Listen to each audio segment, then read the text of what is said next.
Sitting down in contemplation, we can say meditation, simply reflecting, observing what arises in consciousness.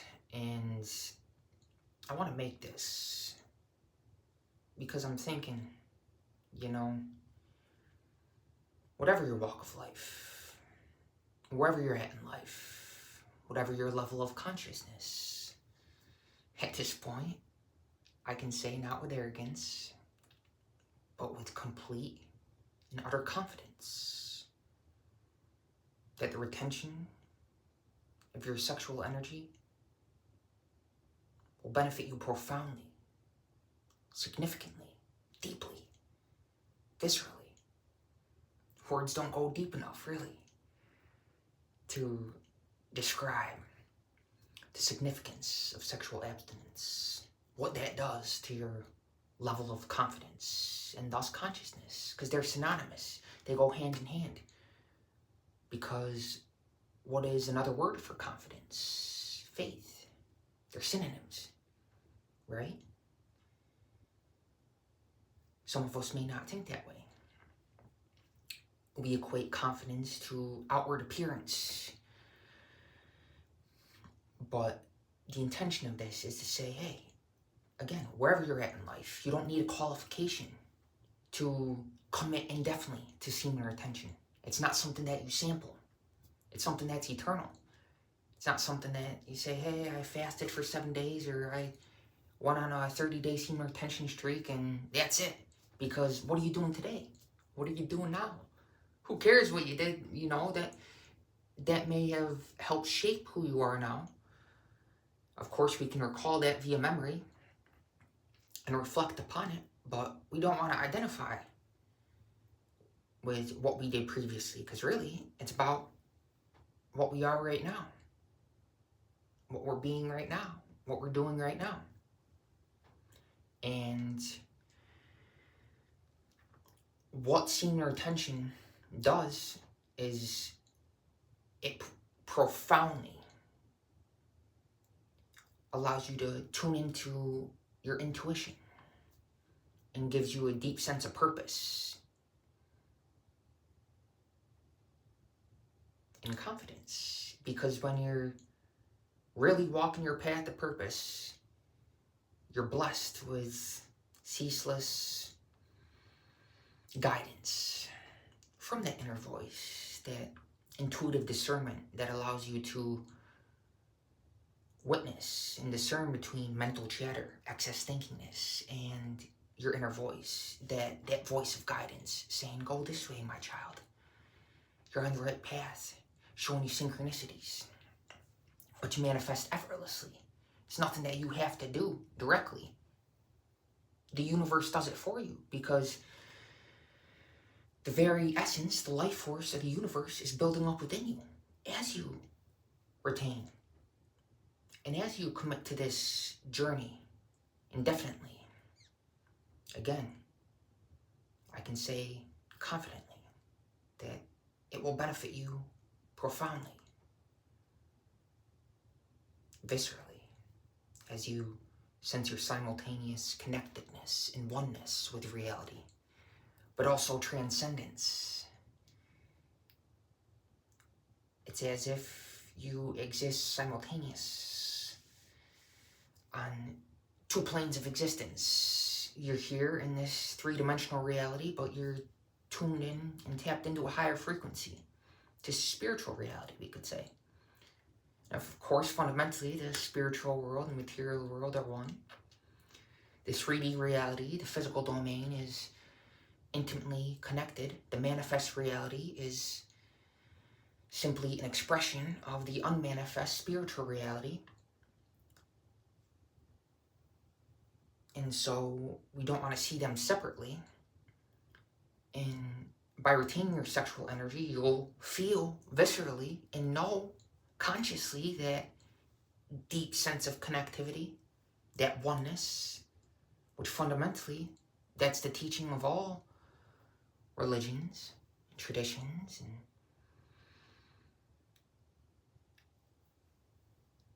the foundation is oneness, unity. whatever words, whatever culture or religion or category or label, name, words we're using to point at the same fundamental truth. And it's that the source of life, the source of heaven, the kingdom of heaven is within you. And as you retain your eternal essence, your sexual energy, the universe will speak to you via synchronicity, as it is now, as you're in the perfect flow, as you're watching this video, as it shows up in your awareness for a purpose, not by coincidence. There's no such thing as coincidence. We can say everything happens for a reason, but also there's a realm beyond reason.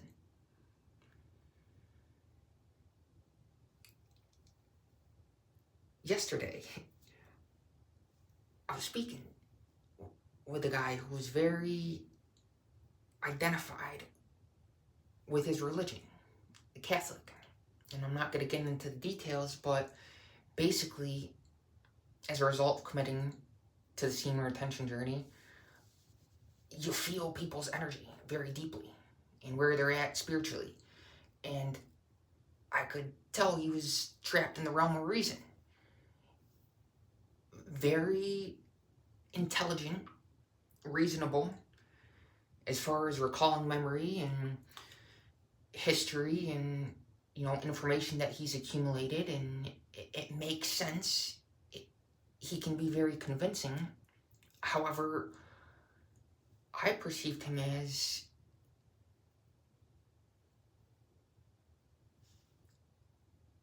not as, how do I want to word this?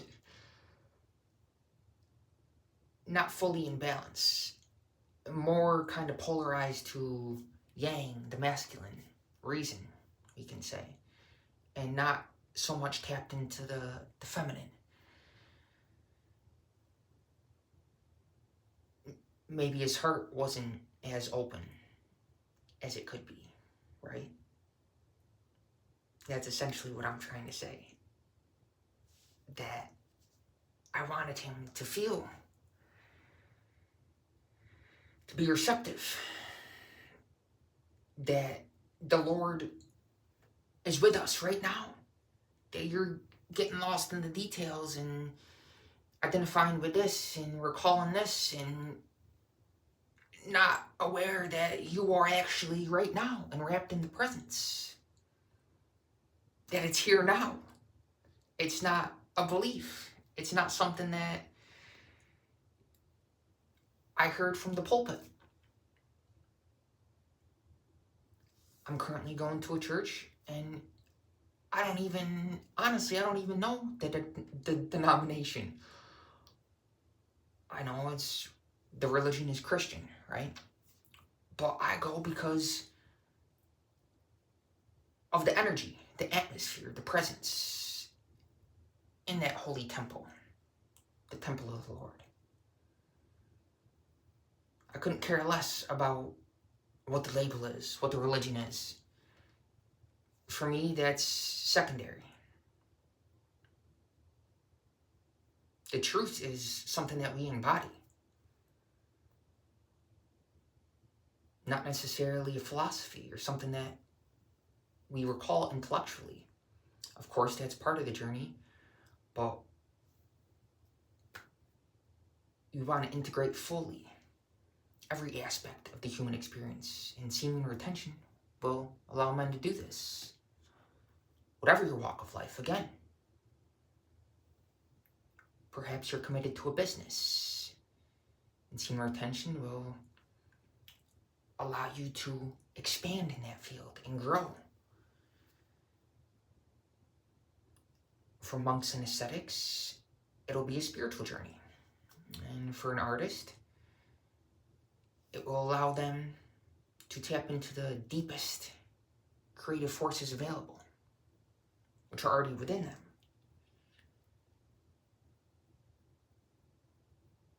Already within us.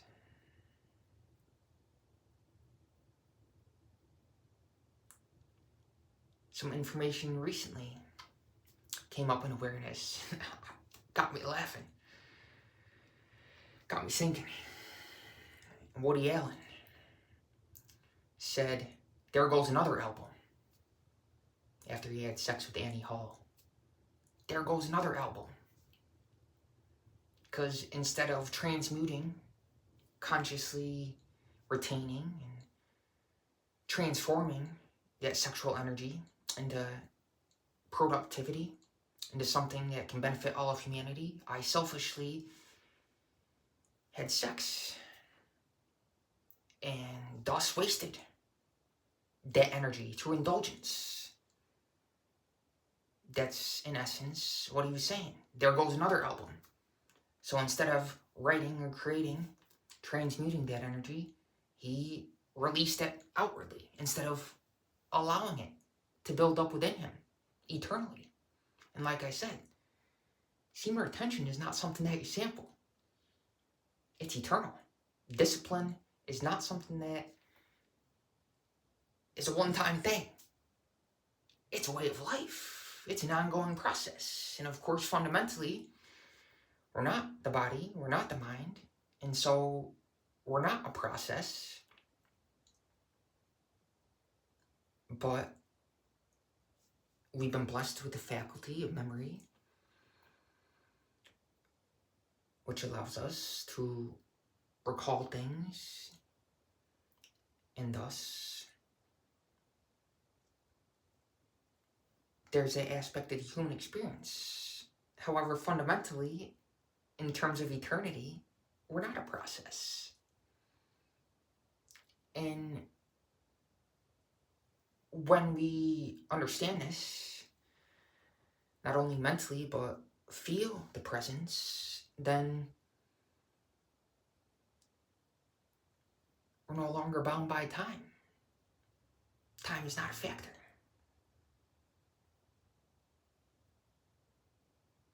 In terms of the calendar,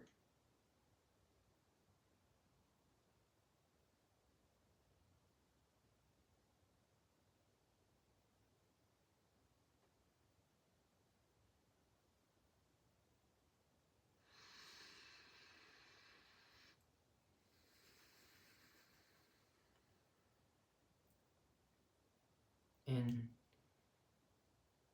abstinence, celibacy, semen retention journey will allow you to realize, hey, this is much a mental journey as it is a physical one. As much a physical one as it is a spiritual one. They're all connected. We want to be fully integrated as a human being and as a human becoming. As our future is like a magnet that pulls us to our ultimate destiny. What is that destiny? You're the master of your own destiny, of your own fate. It's not predetermined, pre-written. You can create. And the retention of your sexual energy will allow you to feel this deeply. That, hey, creator in creation, creator in me, there's no separation. That creative force, that essence, that energy is within me, eternally, as I exist in eternity. And interact with the world blissfully. With absolute non-resistance. Never feeling guilty. Never feeling self-pity.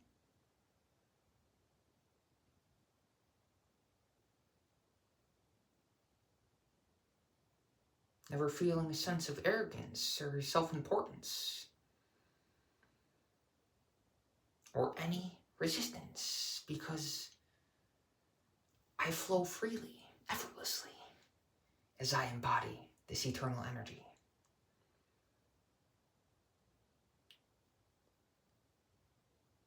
And I don't even have to think about it. It happens for me.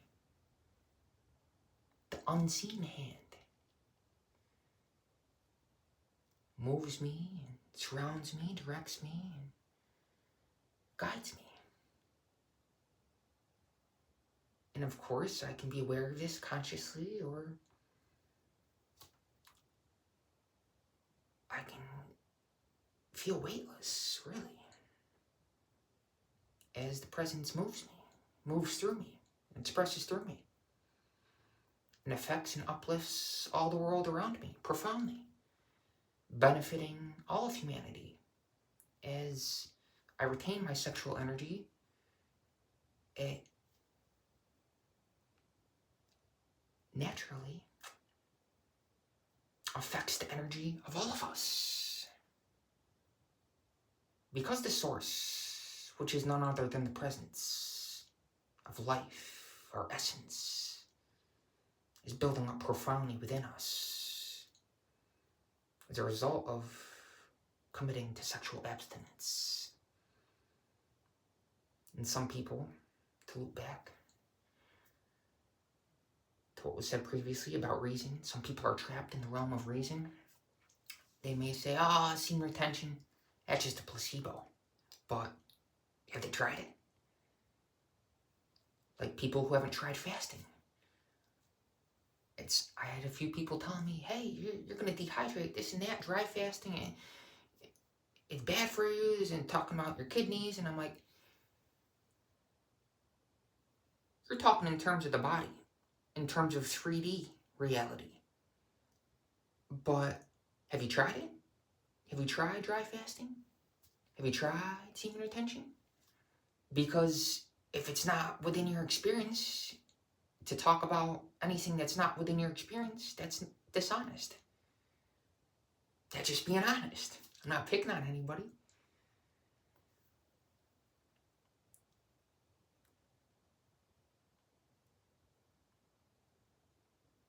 And the man earlier in the video that I was talking about, having a conversation with,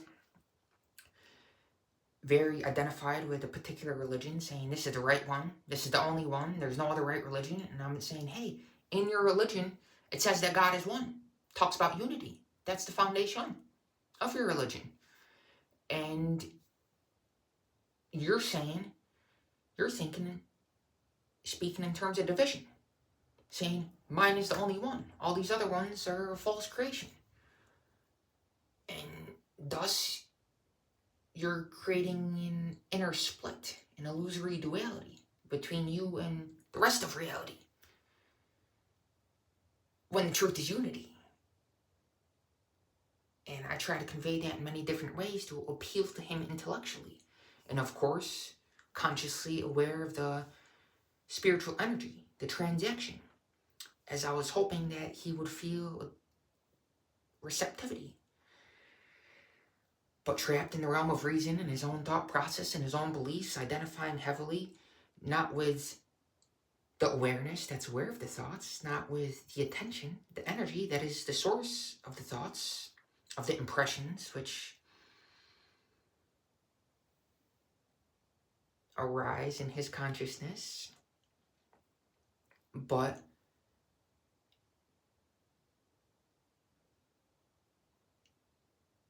just very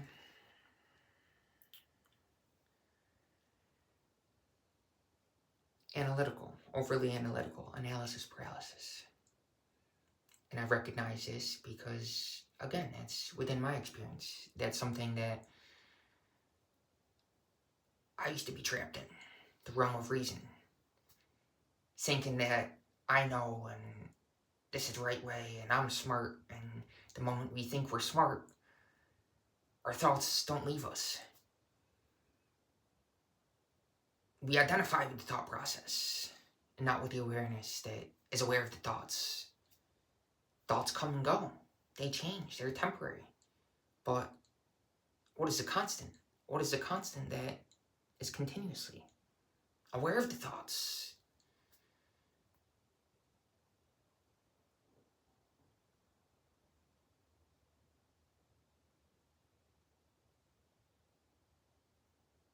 Aware of the heartbeat. Wherever every breath, every moment,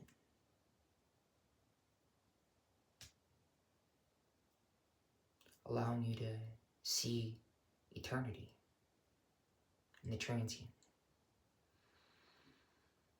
in the 3D environment.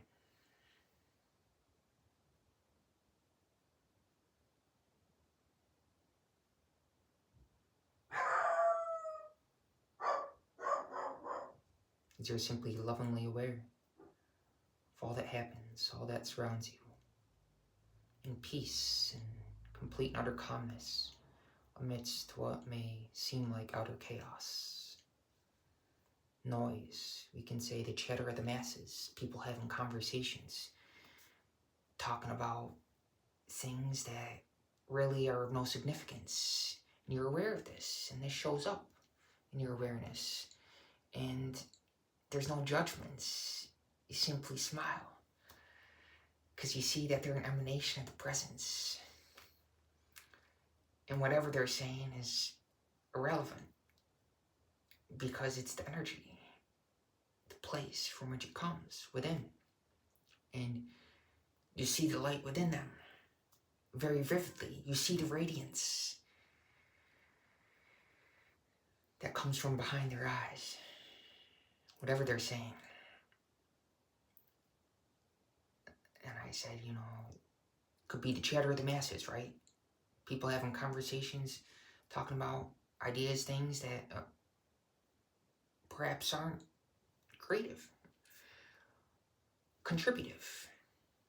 What is the intention behind every word that we're speaking? Bambi said, if you don't have anything nice to say, then don't say it at all. If it's not honest, necessary, or truthful, if it's hurtful, why say it? It's going to come back to you. You want to understand that you create your reality.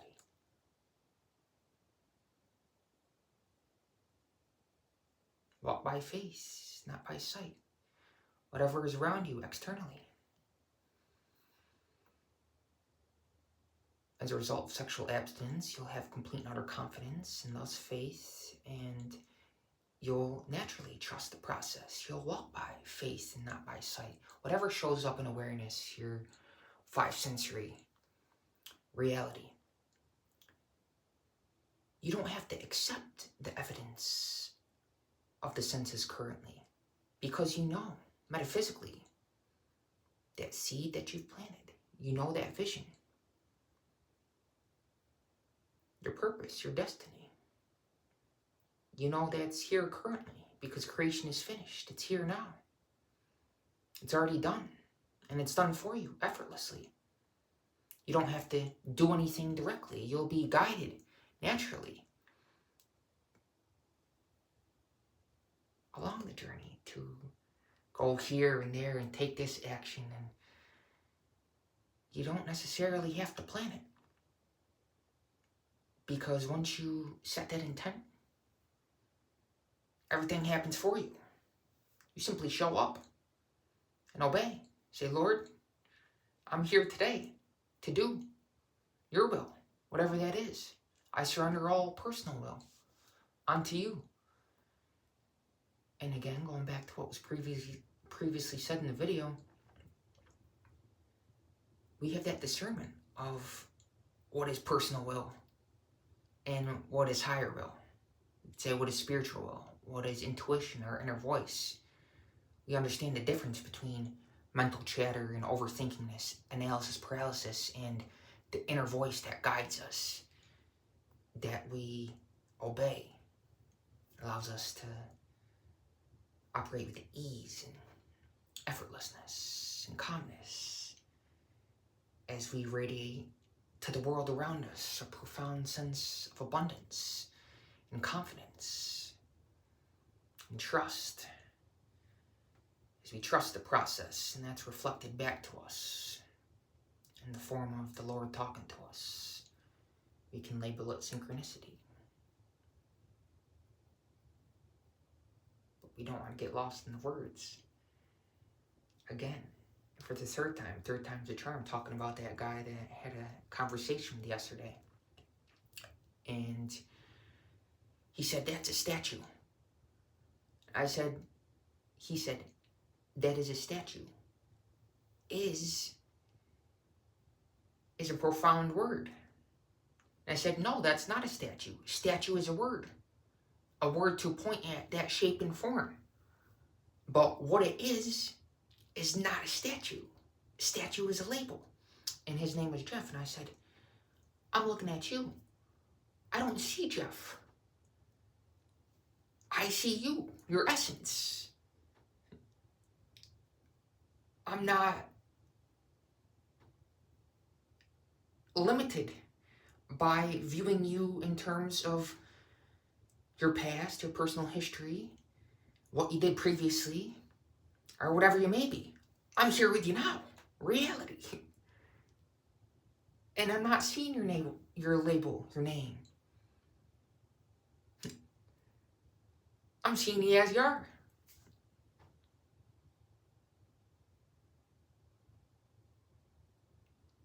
And so, beauty is in the eye of the beholder, right? This may not resonate with everybody. And that's okay. But whoever's meant to see it will see it. Had so many people email me, message me, hey, you want to grow your channel, this and that. It doesn't have a lot of likes, comments, subscribers, and I don't respond because that's not the intention.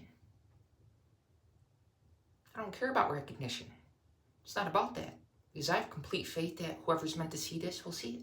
Whatever happens will happen. I simply know my intention, my purpose, and that's continuous devotional service. It's very subjective, visceral. Of course, it finds outward expression as I is interacting with the worldly creation.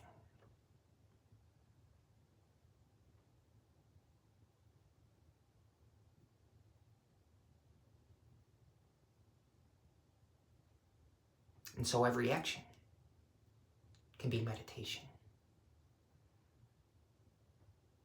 Something that you are, not something that you do. It's a quality.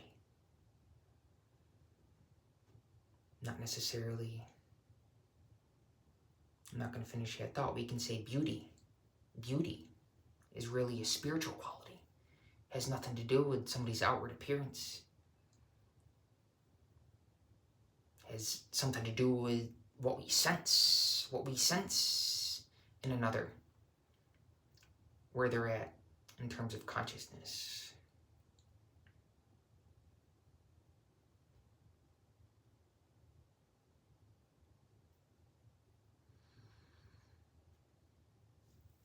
Because there's two things in the universe, energy and consciousness. And when we understand this, naturally we strive to be as harmonious as possible and to fulfill our infinite potential via our free will.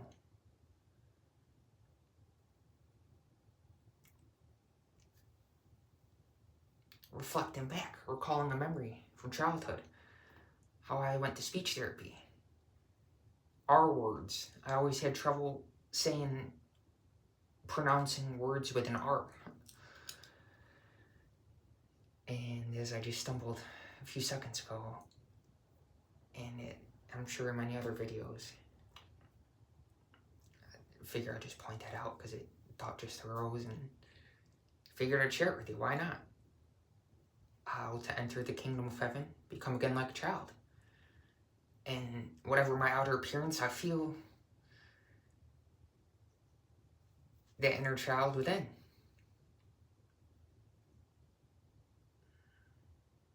which is within all of us.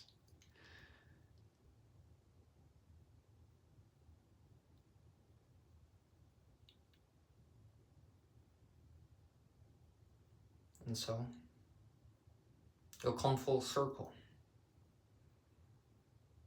as you live for the eternal, as you commit to retaining your seminal energy, your essence, which is non-different from eternity, Lord within us, in eternal bliss, in knowledge and transcendence, in health and wealth, in beauty and love, and perfect self-expression. Renunciation.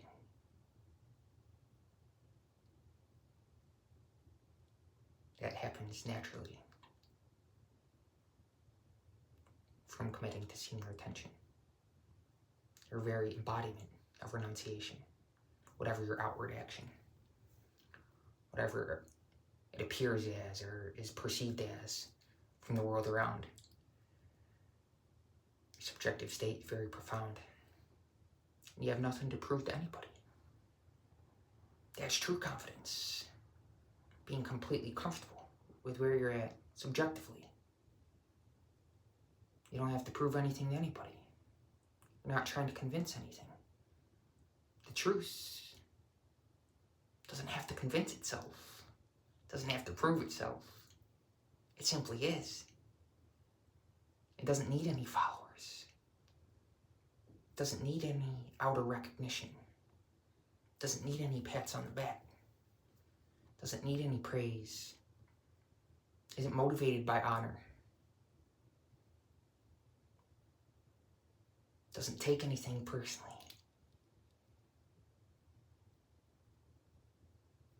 But sees everything in terms of the same energy.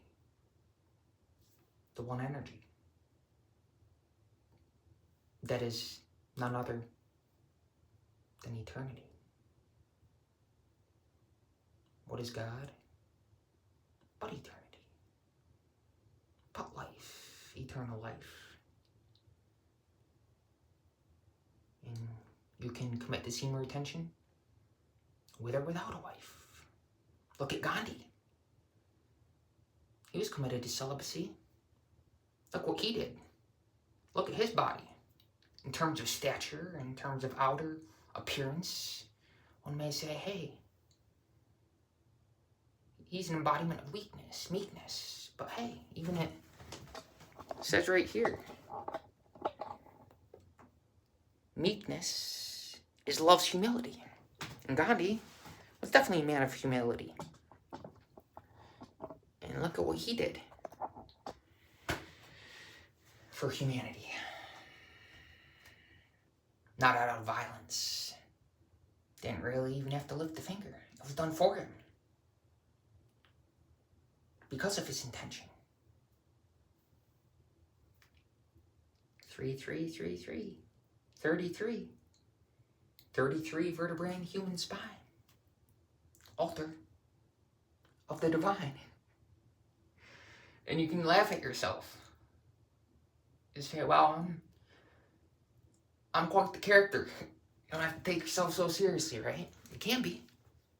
You don't have to. You choose to. You want to. You don't need to. You want to be the best, most evolved person you can be.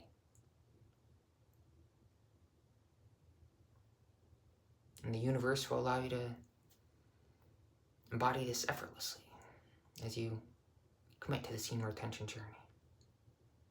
And you don't need me to tell you. You already know.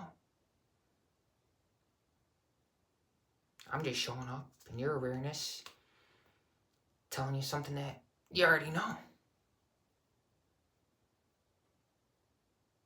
And so, I made this video with you in mind. I love you whether you like it or not. And honestly, some people may hate you on this journey, but that's their problem. You send them love. You say, wow.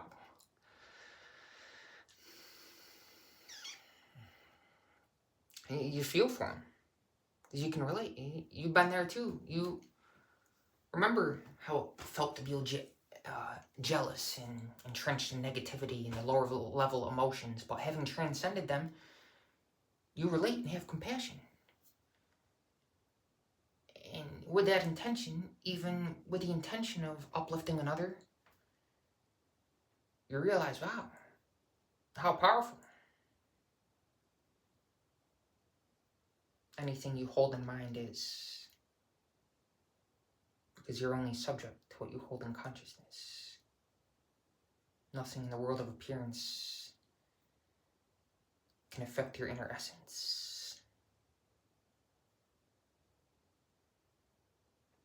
Whatever your focus, nothing in the world has the power over you to determine your destiny for you. That's up to you. And when you understand that it's in your hands, you'll be the man. Not with arrogance, but with confidence. There's a nuanced difference, and it's not even nuance. It's an obvious, conspicuous difference.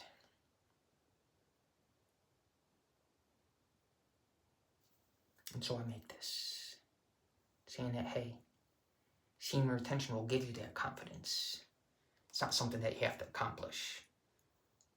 Again, it happens for you. Effortless.